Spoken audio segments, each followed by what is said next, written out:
¿Qué onda la people? Acá estamos con José, mi papá, y quería contarles que este mes, con la compra de un mueble, se llevan un vinito de regalo, Vamos, aprovechen la promo. Estamos toda la moneda, Y si usted me pregunta, bueno, pero deme un ejemplo de belleza simple, cotidiano, que podamos tener para ayudar a los demás a que sean mejor, a que sean más felices, me vienen a la mente dos: la sonrisa y el sentido del humor. La sonrisa, la capacidad de sonreír. Sonrisa es la flor del corazón. Sobre todo cuando es gratuita, que no está manipulada por intereses seductores, ¿no? La sonrisa fresca, dicen los literatos, y el sentido del humor. Y acá quiero hacer una confesión personal. Todos los días, después de rezar las laudes, rezo la oración de Santo Tomás Moro para pedir el sentido del humor, sense of humor, y que empieza de una manera que hace reír. Dame, Señor, una buena digestión, pero también algo para digerir.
El mar y surjan los tormentos en medio de la tempestad.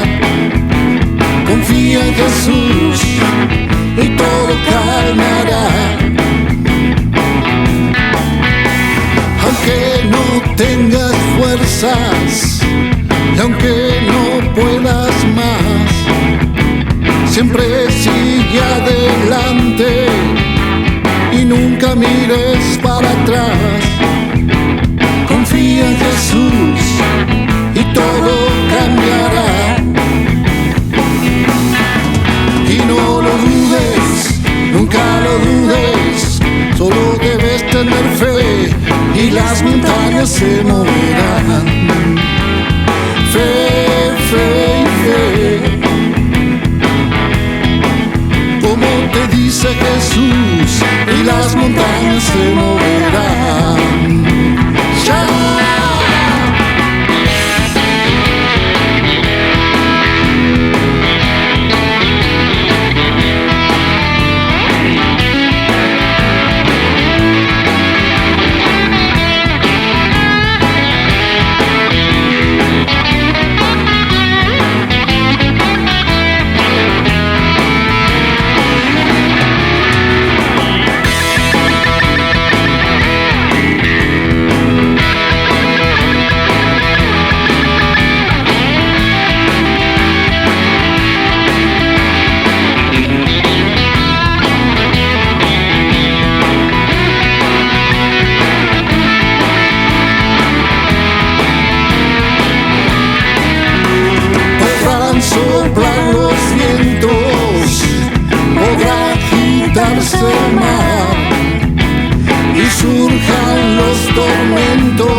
dice Jesús y las montañas se moverán.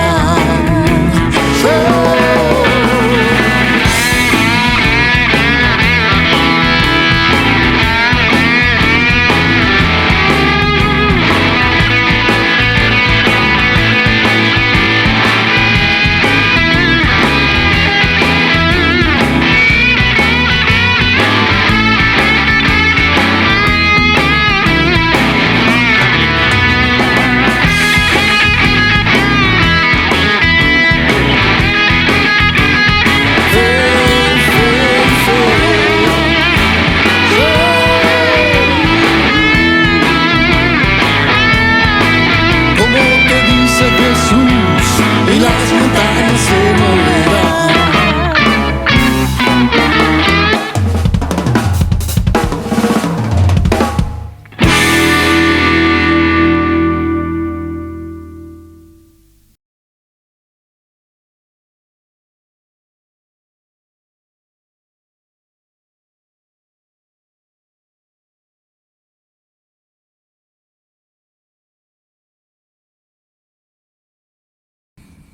Escúchame. En misa no te voy a hablar por celular. Apágalo.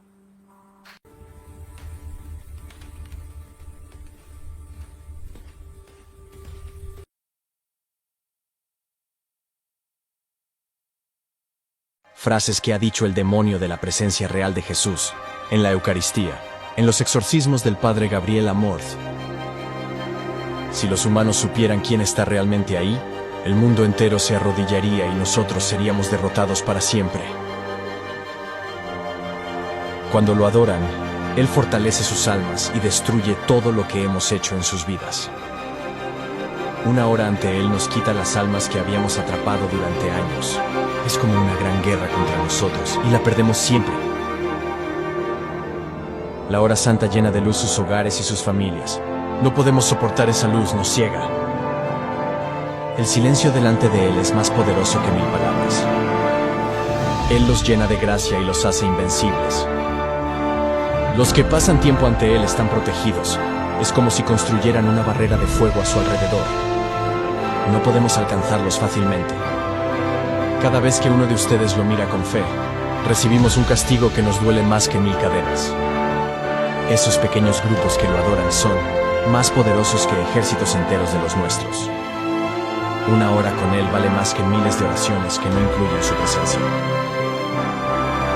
La adoración por los pecadores nos deja sin poder sobre ellos. Él los cubre con su sangre y ya no podemos tocarlos. Esa luz que irradia del Santísimo es como un fuego que nunca se apaga. Él está vivo ahí y nosotros no podemos soportarlo. Su mirada nos destruye. Cada hostia consagrada es un tormento para nosotros. Él está presente y no podemos acercarnos.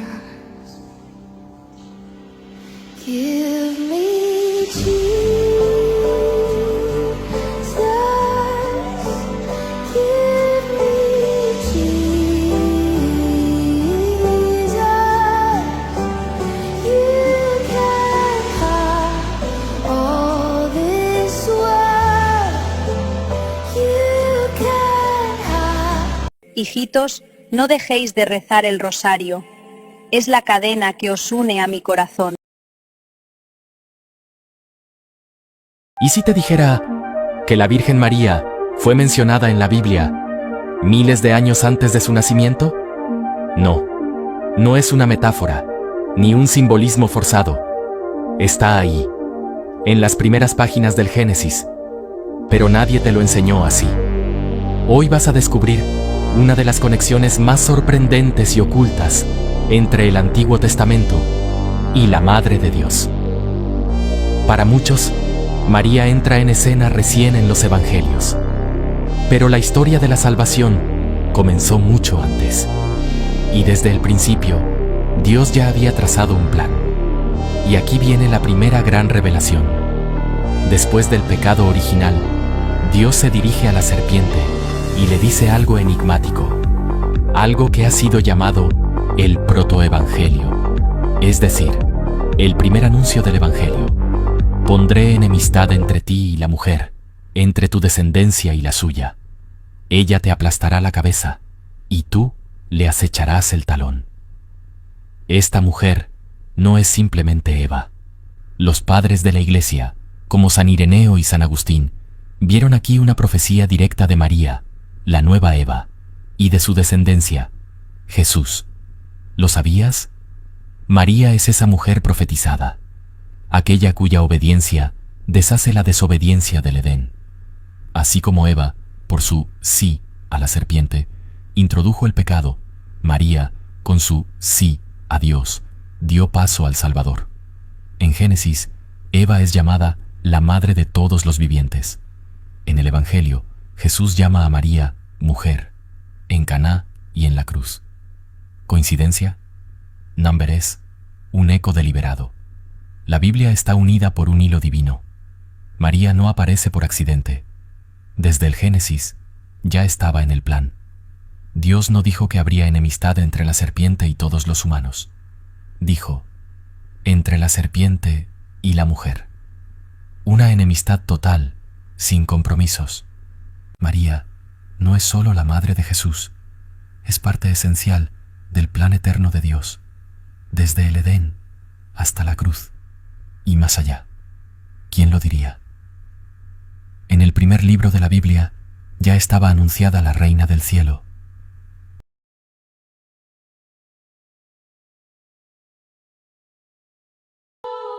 Hace mucho, mucho tiempo, en el cielo infinito donde vivían los ángeles, había uno muy especial, el arcángel Miguel. Miguel no solo era hermoso y brillante como un rayo de sol, también era conocido por su valentía y su amor por el bien. Dios le dio una gran responsabilidad, proteger el cielo y defender a los seres buenos en la tierra de las fuerzas oscuras. En aquel entonces, uno de los ángeles, llamado Lucifer, decidió rebelarse. Quería ser tan poderoso como Dios y pensaba que merecía más poder y respeto que todos los demás. Reunió a otros ángeles para que lo siguieran en su ambición, y juntos planeaban un gran levantamiento. Un día, el cielo se oscureció y los ángeles buenos comenzaron a preocuparse. ¿Qué sucedería si Lucifer ganaba? Todo el amor, la paz y la luz desaparecerían. Fue entonces cuando Dios llamó a Miguel y le pidió que liderara la defensa del cielo. Miguel, valiente como siempre, tomó su espada brillante y su escudo. Con voz firme y llena de fuerza, gritó a los ángeles fieles que se unieran a él para detener a Lucifer y su ejército. Y así fue como comenzó una gran batalla en el cielo. Miguel luchaba con todo su corazón, y su espada brillaba tanto que parecía un relámpago en el cielo. Con un golpe decisivo, enfrentó a Lucifer y le dijo, ¿quién como Dios? Con esas palabras, Miguel recordó a Lucifer que nadie, ni siquiera el ángel más poderoso, podría ser como el Creador. Lucifer fue derrotado y, junto con su ejército de ángeles rebeldes, fue desterrado del cielo. Desde entonces, cayó y fue conocido como el ángel caído. La paz regresó al cielo, y los ángeles buenos celebraron la victoria. Desde ese día, el arcángel Miguel ha sido conocido como el protector contra el mal y el líder de los ejércitos celestiales. Su valentía y su fidelidad lo convirtieron en uno de los arcángeles más queridos. Ahora, cuando alguien necesita protección, puede pedir ayuda a San Miguel, y muchos dicen que él sigue luchando, protegiendo a los justos y cuidando la paz en la tierra. San Jorge fue un mártir cristiano del siglo IV. Era un príncipe de Capadocia que sirvió como oficial en el ejército del emperador romano Diocleciano. En el año 303, fue decapitado por profesar el cristianismo. Su historia contiene elementos legendarios. La representación de San Jorge luchando contra un dragón es una imagen icónica que ha perdurado a lo largo de la historia. La leyenda ha sido interpretada por algunos como una alegoría de la victoria sobre el paganismo. En esta historia, el dragón acechaba a una población pagana de Libia, y sus habitantes intentaban aplacarlo con sacrificios, incluso ofreciendo a la hija del rey. Tras la victoria de San Jorge sobre el dragón, la población se convirtió al cristianismo. Fue patrón de varias órdenes de caballería durante la Edad Media, y es el santo patrón de Inglaterra, Rusia, Portugal, Cataluña, Aragón en España y la ciudad de Génova en Italia. San Expedito o San Expeditus fue un mártir y santo del Imperio Romano tardío, que vivió en los siglos III y IV. Su historia se basa en documentos antiguos. Fue comandante de la 12ª Legión Romana Fulminata, bajo el gobierno del emperador Diocleciano. Junto con otros 5 militares cristianos, se negó a seguir la religión politeísta del imperio y fue martirizado el 19 de abril del año 303 en Melitene, hoy Malatia, Turquía. Los otros mártires que sufrieron junto a él fueron Hermógenes, Cayo, Aristónico, Rufo y Gálata. Su devoción ha crecido a lo largo de los siglos, y muchas personas recurren a él en busca de ayuda en situaciones urgentes. En este día, recordamos su martirio y su papel como intercesor en las causas apremiantes. Santa Rita de Casia nació en la aldea de Rocaporena, cerca de Casia, Italia. A pesar de su deseo de ser monja, fue casada a los 14 años con un hombre abusivo. Soportó insultos, abusos físicos e infidelidades.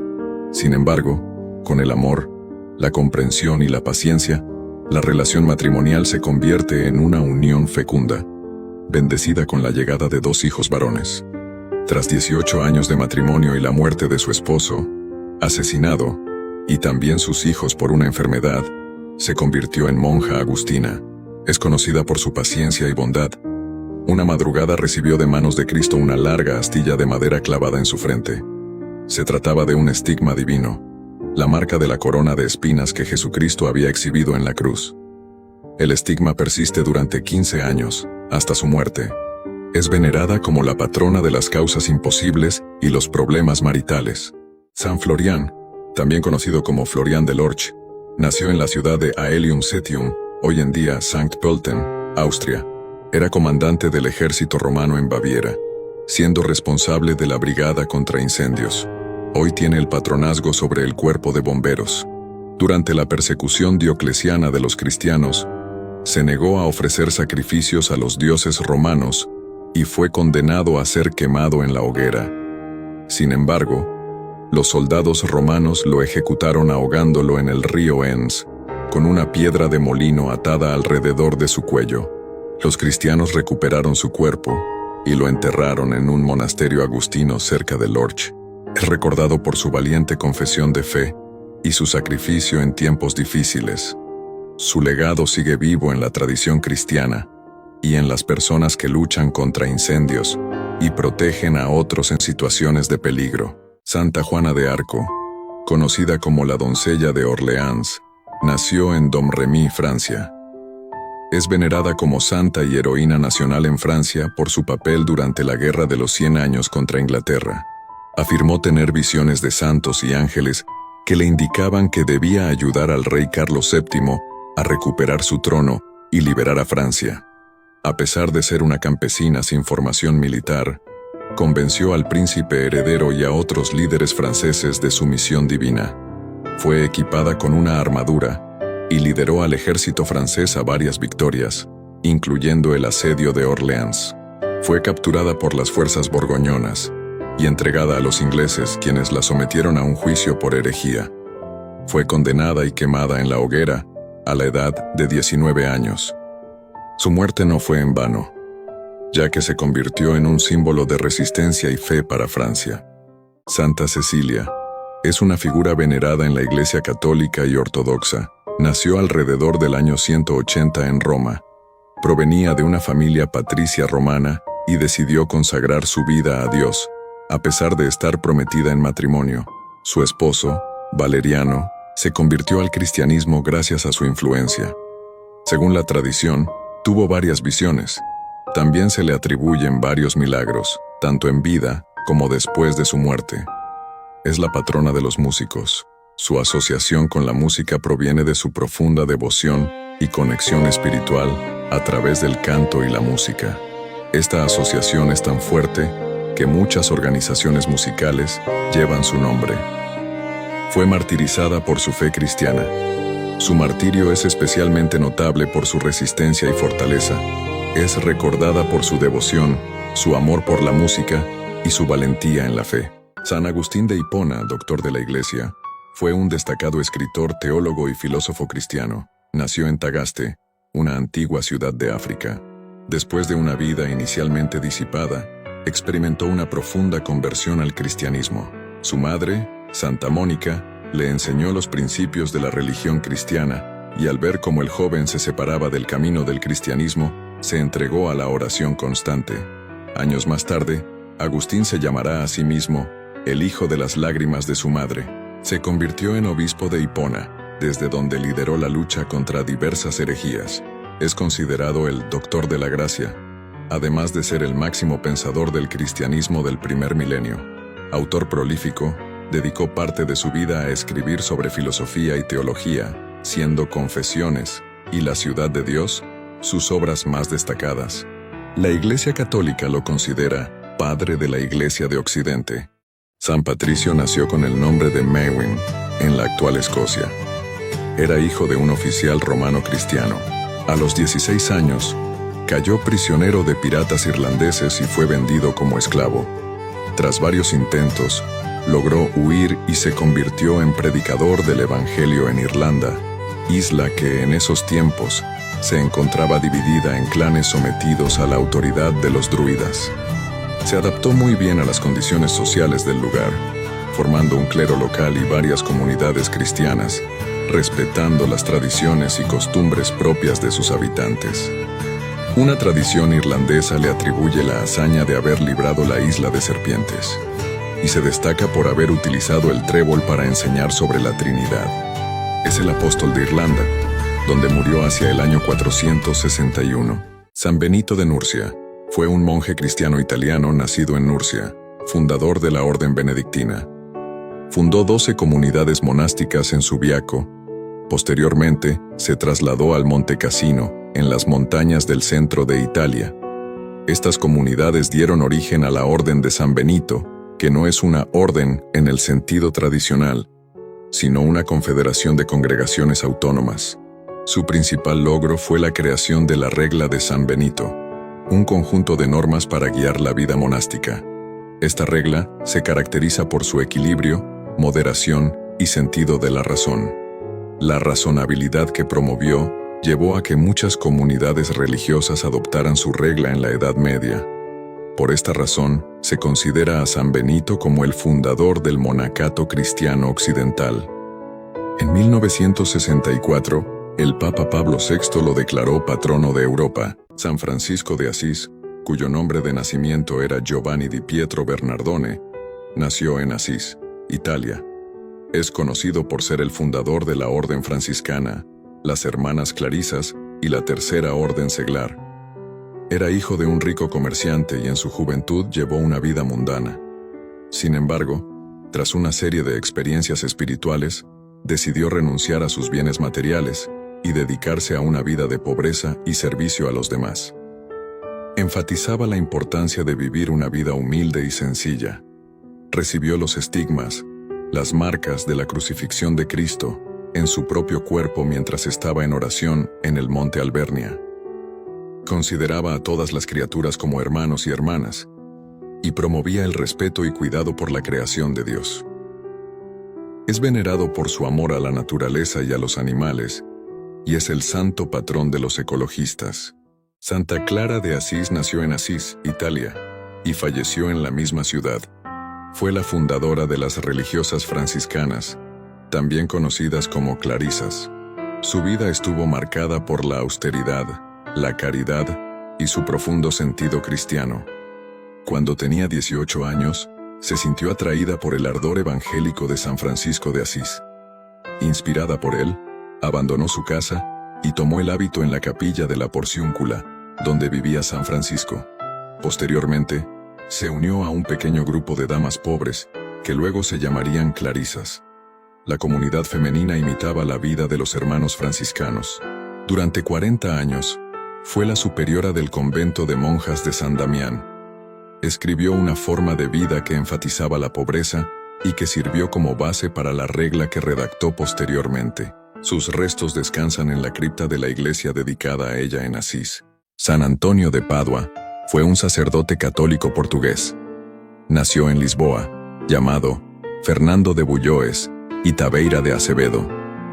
A los 15 años, ingresó a los canónigos regulares de San Agustín, pero 10 años después, ingresó a los frailes menores franciscanos, donde a los 25 años adoptó el nombre de Antonio. Tenía voz clara y fuerte, memoria prodigiosa y un profundo conocimiento, el espíritu de profecía y un extraordinario don de milagros. Su fama de obrar actos prodigiosos nunca ha disminuido, y aún en la actualidad es reconocido como el más grande taumaturgo de todos los tiempos. Fue uno de los santos más rápidamente canonizados en la historia, siendo canonizado menos de un año después de su muerte. Además, fue proclamado doctor de la Iglesia.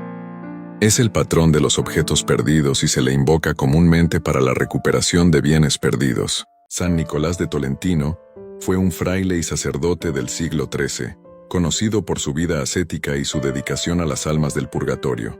Nació en Sant'Angelo in Pontano, Italia. Desde joven, mostró una gran piedad y caridad. A los 18 años, ingresó en la Orden de los Agustinos y fue ordenado sacerdote 7 años después. Se destacó como predicador y confesor, y se le atribuyen numerosos milagros, especialmente la curación de enfermos con pan bendecido. Una de las historias más conocidas sobre él es que, estando gravemente enfermo, tuvo una visión de la Virgen María, que le ofreció un trozo de pan. Al comerlo, se curó instantáneamente. Esta tradición ha llevado a la costumbre de bendecir y repartir panecillos en su fiesta, el 10 de septiembre. Es especialmente venerado como el patrón de las almas del purgatorio, y es invocado para interceder por ellas. Santo Domingo de Guzmán, nacido en Caleruega, actual provincia de Burgos, España, fue un presbítero castellano y santo católico. Fundó la Orden de Predicadores, cuyos miembros son conocidos como dominicos. También estableció conventos y monasterios en toda Europa.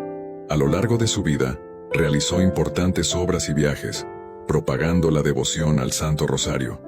La Virgen María le entregó el rosario y le enseñó a rezarlo, encomendándole su difusión en el mundo. Promovió la educación y la formación teológica entre sus seguidores. Fundó escuelas y centros de estudio para preparar a los dominicos en la predicación y la defensa de la fe. Viajó extensamente para predicar el Evangelio y combatir la herejía. Su enfoque era la conversación y el diálogo, en lugar de la imposición autoritaria. Santo Domingo de Guzmán dejó un legado duradero de estudio, predicación, devoción mariana y servicio a los demás. San Telmo, cuyo nombre real era Pedro González Telmo, nació en Fromista. Estudió en la Universidad de Palencia y fue ordenado sacerdote. Gracias a la protección de su tío, el obispo de Palencia, obtuvo una canonjía y fue nombrado deán sin cumplir la edad requerida. Tras un incidente en el que cayó al fango durante un desfile, decidió abandonar su posición y entrar en la Orden de los Predicadores en el convento de San Pablo, fundado por Santo Domingo de Guzmán. Como fraile, se destacó por su elocuencia y capacidad oratoria. Fue confesor del rey Fernando III de Castilla y lo acompañó en la campaña de conquista de Córdoba y Sevilla. Consagró las mezquitas en las ciudades conquistadas como iglesias. Después de la campaña, predicó en Asturias, Galicia y Portugal. Es venerado como patrono de los marineros. Santo Tomás de Aquino fue un sacerdote, filósofo y teólogo italiano, reconocido como doctor de la Iglesia y una de las mentes más brillantes del pensamiento cristiano. Nació en el castillo de Rocaseca, cerca de Aquino, en una familia noble. A los 5 años ingresó en la abadía de Montecassino y más tarde estudió en la Universidad de Nápoles, donde se unió a la Orden de Predicadores, a pesar de la oposición de su familia. Estudió bajo San Alberto Magno y desarrolló una síntesis única entre la filosofía aristotélica y la teología cristiana. Su obra más famosa, Summa Theologica, es un tratado monumental que aborda cuestiones sobre Dios, el hombre y la moral. Fue un defensor de la fe a través de la razón y un ferviente devoto de la Eucaristía. Sus obras continúan siendo estudiadas y respetadas en círculos filosóficos y teológicos. San Ignacio de Loyola fue un sacerdote español, conocido principalmente por ser el fundador de la Compañía de Jesús. también conocida como los jesuitas. Nacido como Íñigo López de Oñás y Loyola, desempeñó un papel fundamental en la Contrarreforma católica del siglo XVI. Fue un hombre orgulloso y se dedicó a ejercicios marciales y a buscar renombre. Trabajó como paje y caballero al servicio de parientes nobles y participó en misiones militares y diplomáticas. Tras ser herido por una bala de cañón mientras defendía la ciudadela de Pamplona contra los franceses, experimentó una transformación espiritual. Durante su convalecencia, leyó libros religiosos y decidió dedicar su vida a Dios. Comenzó a escribir sus Ejercicios espirituales, una guía para la oración y la meditación. En 1534, él y 6 compañeros hicieron votos de pobreza y castidad en Montmartre y fundaron la Sociedad de Jesús. San Francisco Javier, también conocido como Francisco de Jasso y Azpilicueta, fue un misionero jesuita español nacido en el castillo de Javier, Navarra. Es conocido como el apóstol de las Indias debido a su extensa labor misionera en Asia y África. Estudió en la Universidad de París y se graduó en artes. Durante su tiempo en París conoció a Ignacio de Loyola, quien lo reclutó para la nueva orden religiosa que más tarde se convertiría en la Compañía de Jesús, y participó en su fundación oficial en Roma. Fue ordenado sacerdote en Venecia. Fue enviado a la India como legado pontificio. Trabajó en Goa, donde se dedicó a cuidar enfermos, visitar prisioneros, predicar el cristianismo y defender la justicia. Extendió su misión a Japón y China, donde continuó su labor evangelizadora hasta su muerte. Es el patrono de las misiones extranjeras de la Iglesia Católica. San Luis María Grignon de Montfort fue un teólogo, sacerdote misionero y escritor católico francés. Su influencia en la Mariología y su devoción a la Virgen María son destacadas. Promovió la esclavitud mariana, que consiste en entregarse completamente a la Virgen como esclavo suyo. Fundó la Compañía de María Monfortana y las Hijas de la Sabiduría. Los sacerdotes de la Compañía de María se dedicaban a misiones y retiros, mientras que las Hijas de la Sabiduría atendían a los enfermos y se dedicaban a la enseñanza. Su obra literaria más conocida es el Tratado de la verdadera devoción a la Santísima Virgen, en el que expone su doctrina mariana. Fue canonizado por el Papa Pío XII en 1947. Santa Catalina de Siena fue una laica dominica y mística venerada como santa en la Iglesia Católica. Se destaca como una de las grandes místicas de su tiempo.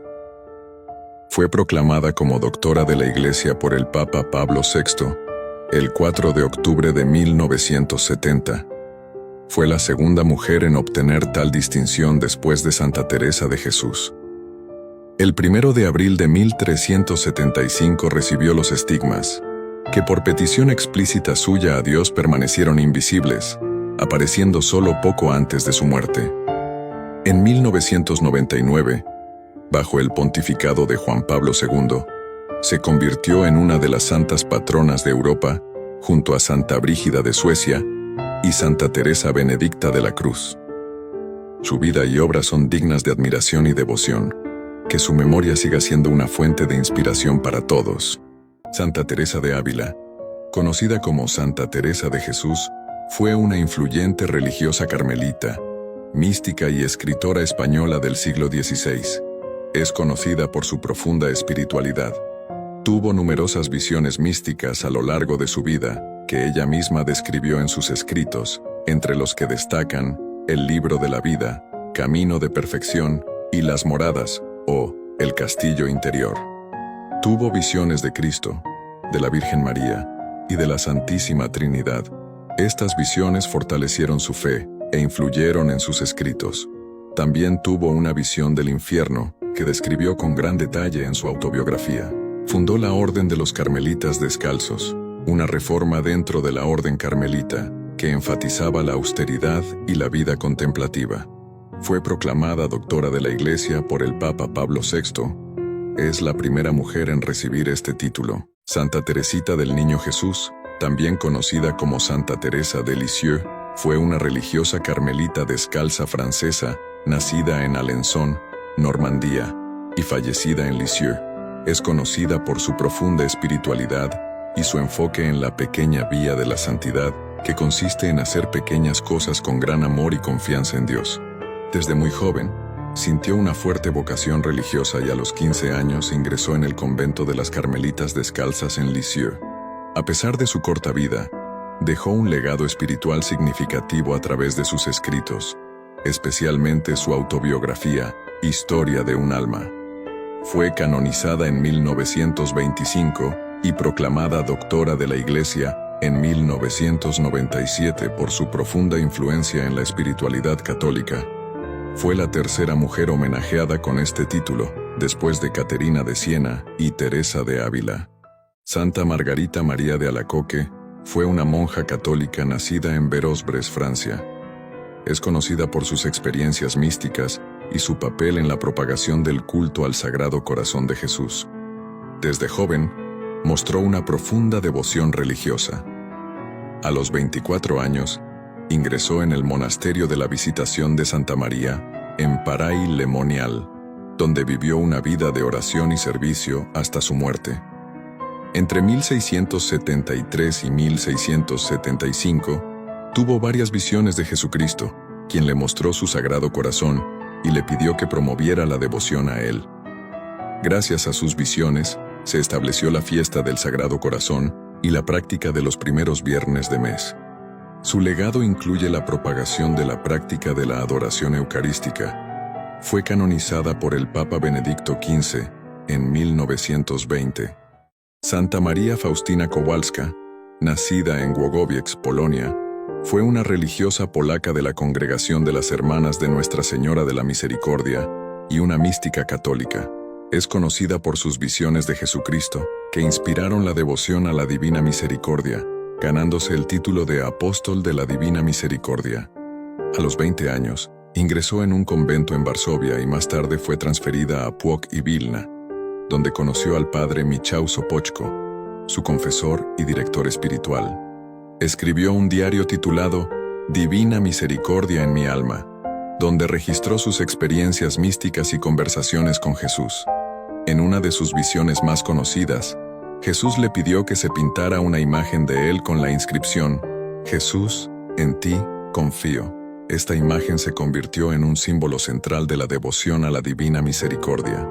Fue canonizada por el Papa Juan Pablo II. Santo Tomás Moro fue un abogado, juez, filósofo social, autor y humanista del Renacimiento. Nacido en Londres el 7 de febrero de 1478, estudió en Oxford y se destacó como abogado. Escribió la obra Utopía, una sátira política y social. Como Lord Canciller de Inglaterra bajo Enrique VIII, se opuso a la Reforma protestante. Su integridad y su negativa a reconocer al rey como cabeza de la Iglesia le costaron la vida.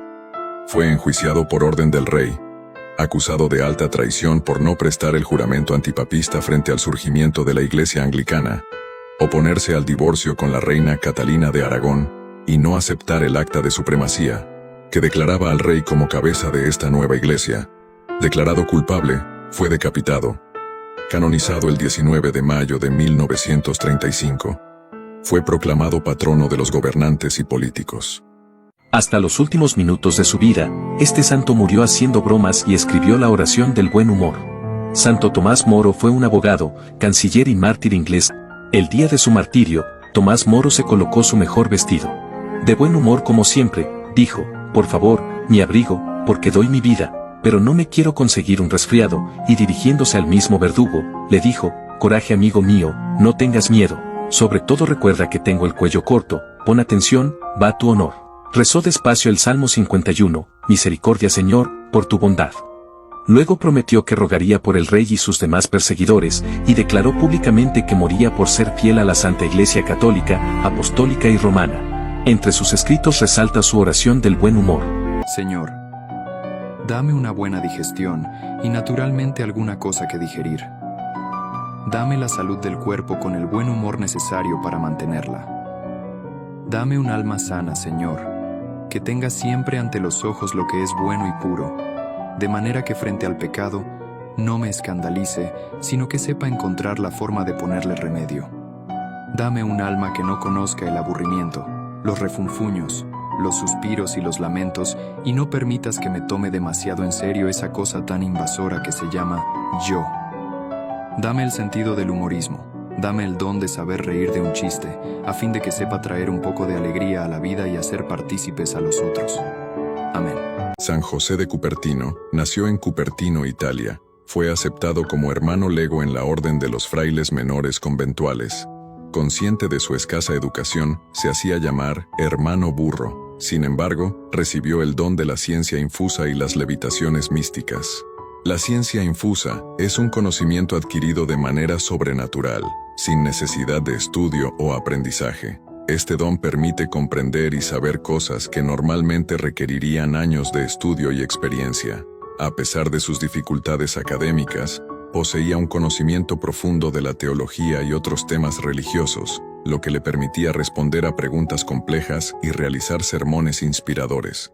Experimentó fenómenos místicos, especialmente la levitación. Durante sus oraciones y éxtasis religiosos, a menudo se elevaba del suelo. Estos eventos lo hicieron famoso y atrajeron la atención de muchos fieles y curiosos. Santa Rosa de Lima, la primera santa del Nuevo Mundo, cuyo nombre secular era Isabel Flores de Oliva, fue una religiosa novohispana nacida en Lima, Perú. Su corta vida estuvo entregada casi por completo a la fe y al misticismo cristiano. Aunque vivió en reclusión, también cuidaba a enfermos y hambrientos y vendía su fino encaje y bordado, así como las flores de su jardín, para ayudar a los pobres. Llevó una vida de extrema penitencia y mortificación. Pasaba horas en oración y meditación, buscando la comunión con lo divino.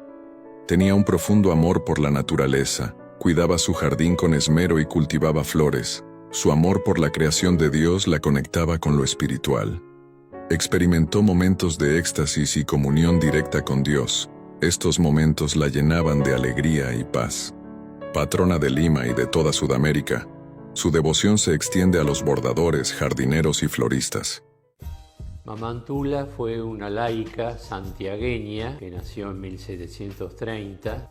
Se formó con los jesuitas, a los 15 años se consagró como laica para ayudar a los pobres, a los necesitados. Ella, en el 1700, caminó miles de kilómetros para llegar a Buenos Aires, de Santiago del Estero. Y entonces se refugia en la capillita colonial. Acá podemos observar la cruz de la antigua capilla colonial y por eso vino a refugiarse cuando llega a Buenos Aires.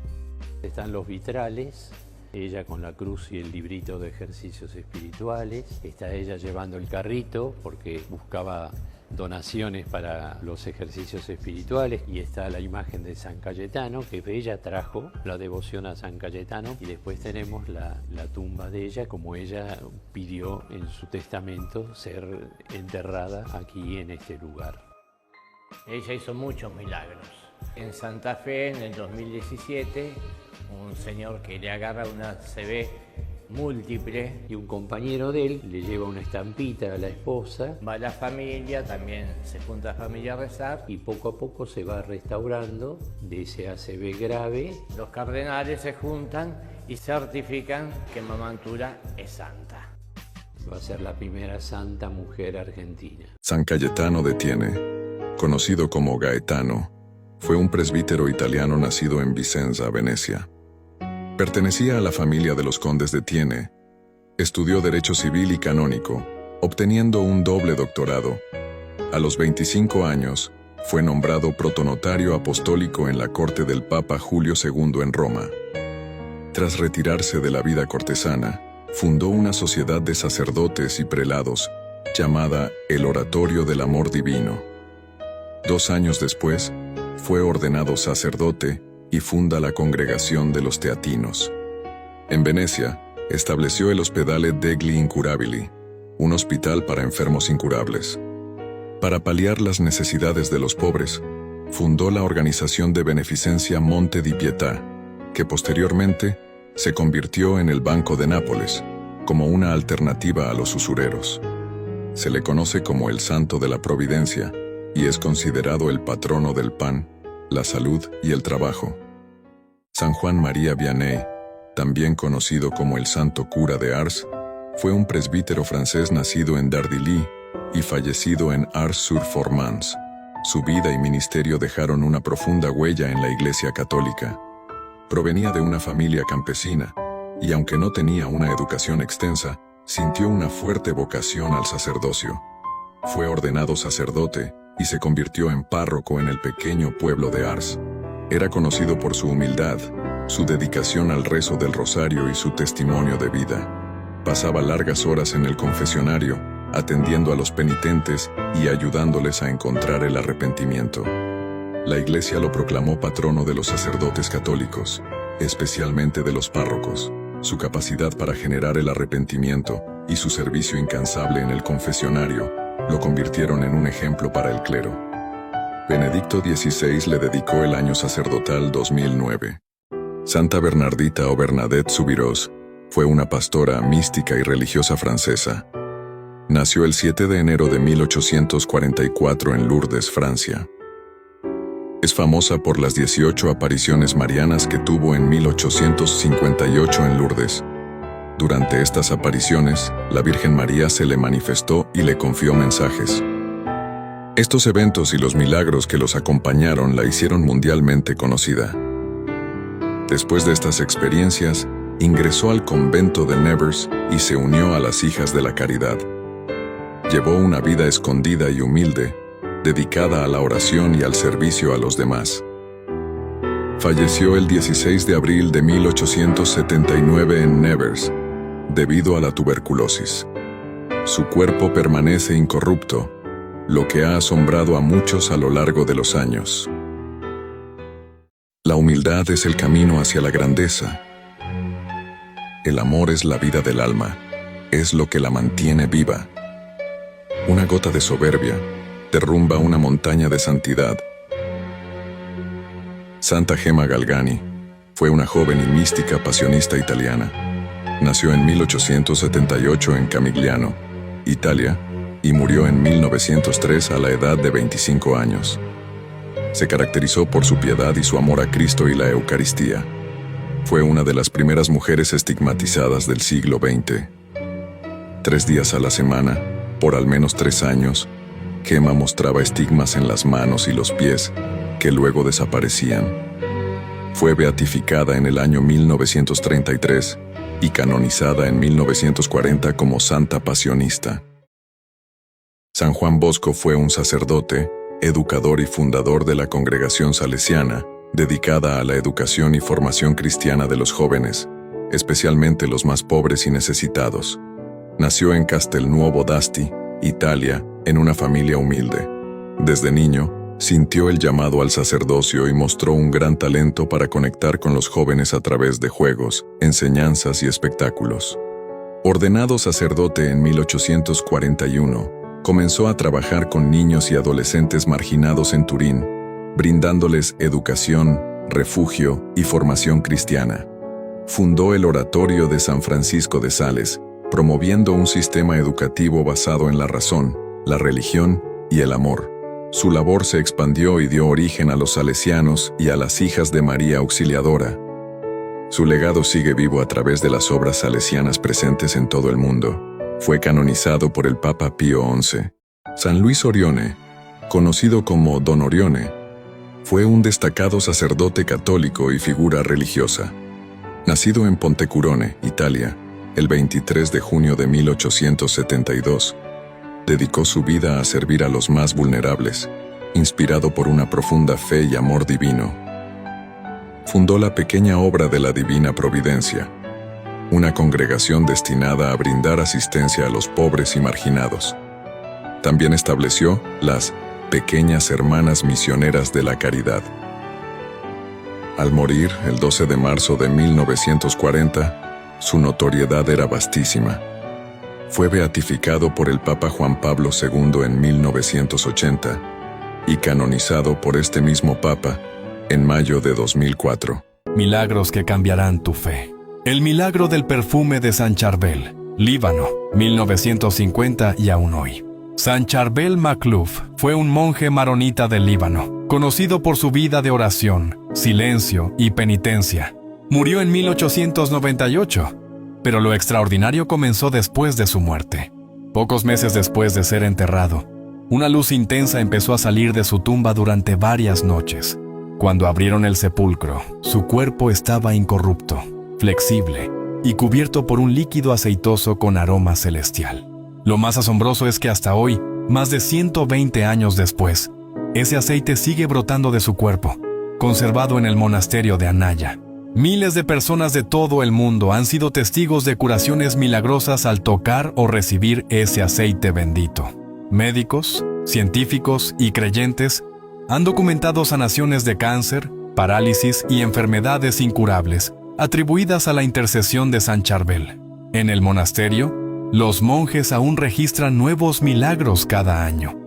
La fe no necesita pruebas científicas. Basta una sola oración sincera para que Dios obre lo imposible. Aquí compartimos oraciones y milagros reales. Únete a esta familia de fe y siente cómo Dios sigue obrando hoy. El poder de la oración, donde lo imposible se hace posible. San Pío de Pietrelcina, o el Padre Pío, cuyo nombre secular era Francesco Forgione, fue un fraile capuchino y sacerdote católico italiano, nacido en Pietrelcina. Desde niño, experimentó visiones, éxtasis místicos y mostró una profunda espiritualidad y dedicación al servicio religioso. A los 16 años, ingresó en el noviciado de los frailes menores capuchinos y tomó el nombre de Fray Pío. Fue ordenado sacerdote en 1910 y pasó la mayor parte de su vida en el convento de San Giovanni Rotondo. Es uno de los estigmatizados más conocidos del siglo XX. Sus estigmas en las manos, pies y costado aparecieron en 1918 y los llevó hasta su muerte. Fundó la Casa del Alivio del Sufrimiento, un hospital que sigue funcionando hoy en día. Es conocido por sus milagros, su capacidad de bilocación y la dirección espiritual.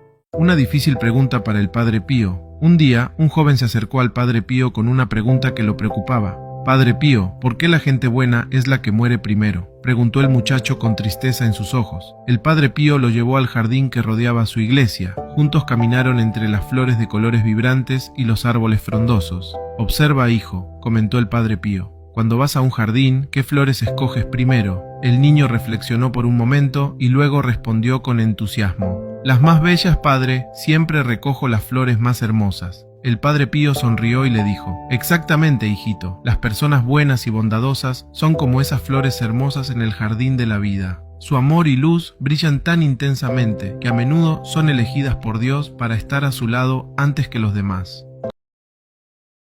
La beata Ana Catalina Emmerich vio cómo San Miguel Arcángel defendió la iglesia contra el demonio en el final de los tiempos. Ya toda la parte anterior de la iglesia se había derrumbado. No quedaba de pie más que el santuario con el Santísimo Sacramento. Vi la iglesia de San Pedro, con su alta cúpula. San Miguel se mantenía en lo alto, brillante de luz, llevando una vestimenta roja de sangre, y sosteniendo en la mano un gran estandarte de guerra. La iglesia estaba completamente roja de sangre como el ángel, y se me dijo que ella será lavada en la sangre. Por encima del campo de batalla, tropas de santos aparecieron en el aire. Indicaban lo que había que hacer, hacían signos con las manos. Todos eran diferentes entre ellos, pero inspirados de un mismo espíritu y actuando en un mismo espíritu. San Miguel descendió en la iglesia, demolida, con excepción del coro y del altar mayor, revestido con su armadura, y detuvo, amenazándoles con su espada, a varios malos pastores que querían penetrar allí. Los expulsó a un rincón oscuro donde se sentaron, mirándose unos a otros. La parte de la iglesia que estaba demolida, fue enseguida rodeada de una ligera claridad, de manera que se pudo celebrar perfectamente el servicio divino. Después vinieron, de todas partes del mundo, sacerdotes y laicos, que rehicieron los muros de piedra, ya que los demoledores no habían podido quitar las fuertes piedras de los cimientos. Reza el rosario meditado con nosotros buscando en YouTube con las palabras: Rosario meditado, Sacrum Cultura. 12 consejos para evitar el purgatorio o estar el menor tiempo posible en el 1. Pedir a Dios en cada oración que dices, cada misa que oyes, cada comunión que recibes. Toda buena obra que realices debe tener la intención expresar y de implorar a Dios que te conceda una muerte santa y feliz, y no haya purgatorio. Seguramente Dios escuchará una oración dicha con tanta confianza y perseverancia. 2. Hacer la voluntad de Dios. Siempre desear hacer la voluntad de Dios. Es en todos los sentidos lo mejor para ti. Cuando hagas o busques cualquier cosa que no es la voluntad de Dios, date por seguro que vas a sufrir. Decir, por lo tanto, con fervor cada vez que se recita el Padre Nuestro, haz hincapié en hágase tu voluntad. 3. Acepta todos los sufrimientos, penas, dolores y decepciones de la vida, ya sean grandes o pequeñas. La mala salud, pérdida de bienes, la muerte de tus seres queridos, el calor o el frío, la lluvia o el sol como proveniente de Dios. Soportarlas con calma y paciencia por amor a Él y en penitencia por tus pecados. Por supuesto, puedes utilizar todos sus esfuerzos para protegerte de problemas y el dolor, pero cuando uno no puede evitarlos, sopórtalos con paciencia. La impaciencia y la revuelta hacen que los sufrimientos sean mucho mayores y más difíciles de soportar. 4. Acepta tu pasión. El acto más grande en la vida de Cristo fue su pasión. Él tenía una pasión como cada uno de nosotros tiene una pasión. Nuestra pasión consiste en los sufrimientos y trabajos de cada día. Por lo tanto, vamos a hacer nuestro trabajo. Aceptar las decepciones y dificultades y llevar nuestros dolores en unión con la pasión de Cristo. Ganamos más mérito por un poco de dolor que por años de placer. 5. Perdón/confesión. Perdona todas las injurias y las ofensas como Dios nos perdona. Ir a la confesión. Este sacramento del perdón o confesión hace más que solo librarnos de nuestros pecados. Nos da un enorme aumento en la gracia santificante. Ganamos para nosotros un lugar más alto en el cielo, con un aumento de la unión con Dios. Cada vez que vamos a la confesión, somos preservados de muchos peligros y desgracias que de otra manera nos habrían sobrevenido. Una confesión devota nos ayuda a escuchar las inspiraciones del Espíritu Santo, y de escuchar y seguir el consejo de nuestros ángeles de la guarda. 6. Evita las situaciones de pecado. Evita los pecados mortales, pecados veniales deliberados y rompe los malos hábitos. Entonces será relativamente fácil satisfacer la justicia de Dios por los pecados de la fragilidad. Por encima de todo, evita los pecados contra la caridad y la castidad en pensamiento, palabra y acción, porque estos pecados son la razón por los que muchas almas se encuentran detenidos en el purgatorio por un largo tiempo. 7. Cuídate y ayuda. Haz muchas pequeñas cosas, actos de bondad y caridad, da la limosna. No murmures o te quejes cuando las cosas no son como las deseas, no te quejes de los demás. Nunca te niegues a hacer un favor a los demás cuando sea posible, estos actos son una espléndida penitencia. 8. Utiliza tu poder dirigido a las almas del purgatorio. Pon todo tu poder para las santas almas del purgatorio. Ora por ellas constantemente, consigue que otros lo hagan. Únete a asociaciones de amigos de las pobres almas y piden a todos que hagan lo mismo. Las santas almas te lo pagarán generosamente. 9. Visita los sacramentos. No existe manera más poderosa de obtener de Dios una muerte más santa y feliz que la confesión semanal, la misa diaria y la comunión diaria.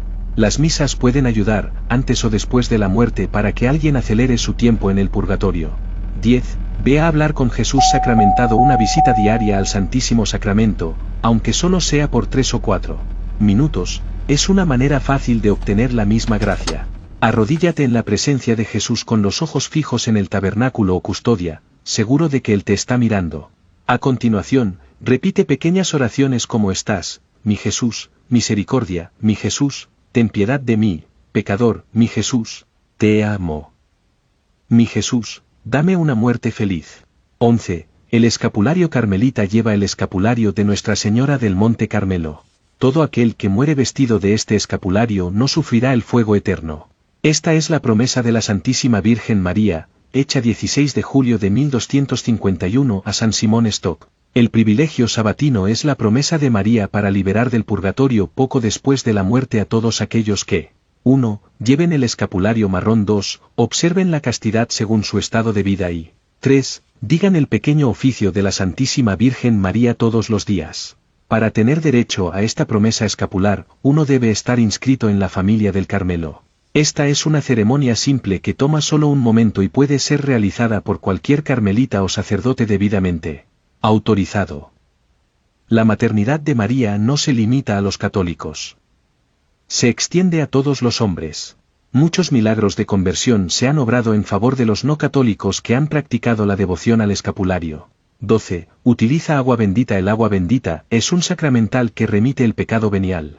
A causa de la bendición que se le atribuye, la Santa Iglesia alienta encarecidamente su uso a sus hijos, especialmente cuando el peligro amenaza, tales como incendios, tormentas, enfermedades y otras calamidades. Cada hogar católico debe tener un suministro de agua bendita. Mantén tu alma maravillosamente pura a los ojos de Dios al hacer la señal de la cruz mientras dices, por esta agua bendita, y por tu sangre preciosa, lava todos mis pecados y los pecados de los pobres almas del purgatorio, Señor.